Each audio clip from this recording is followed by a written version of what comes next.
नवी मुंबईतील APMC market आणि परिसरात अन्न व औषध प्रशासनाने एफडीए 30 आणि 31 मे रोजी विशेष धाड सत्र राबवत मोठी कारवाई केली.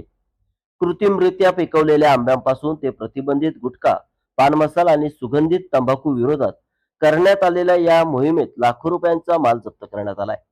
एफडीएच्या पथकाने एपीएमसी मार्केटमधील 3 प्रतिष्ठानांवर छापे टाकून आंबे कृत्रिमरित्या पिकवण्यासाठी इथिलियन सुरेचा वापर होत असल्याचे उघड केले. या कारवाईत एकूण 3,453 किलो आंबे जप्त करण्यात आले असून त्यांची किंमत 11,12,000 रुपये इतकी आहे.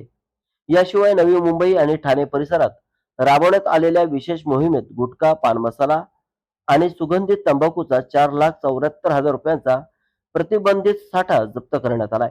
या कारवाई दरम्यान संबंधित 36 प्रतिष्ठानांवर छापे टाकण्यात आले असून 31 दुकाने सील करण्यात आली आहेत. कायद्याचे उल्लंघन करणाऱ्यांविरोधात कठोर पावले उचलत प्रशासनाने 37 जणांना अटक केली आहे. अन्न सुरक्षा आणि सार्वजनिक आरोग्य धोक्यात आणणाऱ्या प्रकारांविरोधात अशा कारवाया यापुढेही सुरू राहतील असा इशारा एफडीएने दिलाय. दरम्यान नागरिकांनी भेसळयुक्त अथवा प्रतिबंधित अन्न पदार्थाच्या विक्रीबाबत माहिती असल्यास एफडीएच्या टोल फ्री क्रमांकावर संपर्क साधून तक्रार नोंदवावी असे आवाहन प्रशासनाने केले आहे. एफडीएच्या या कारवाईमुळे एपीएमसी मार्केटसह परिसरातील व्यापारामध्ये खळबळ उडाली आहे. सानपाड्यामध्ये आहोत आणि सानपाड्यामध्ये एफडीआयने धाड टाकली की त्यांना खबर लागली की इथं अनधिकृत सगळं चालतं आहे, केमिकल वगैरे फवारणी आणि ते आरोग्याला घातक घ्यायचे असेल सगळे.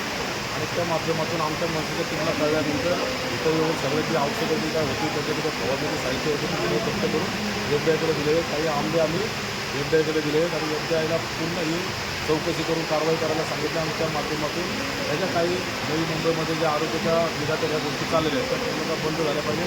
आणि मनसेच्या माध्यमातून तेवढं आंदोलन घेण्यात येईल.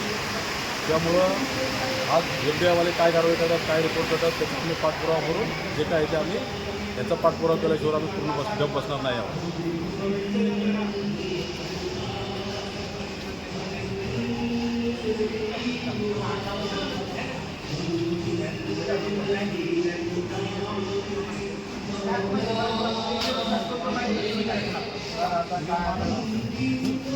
लक्षात मारा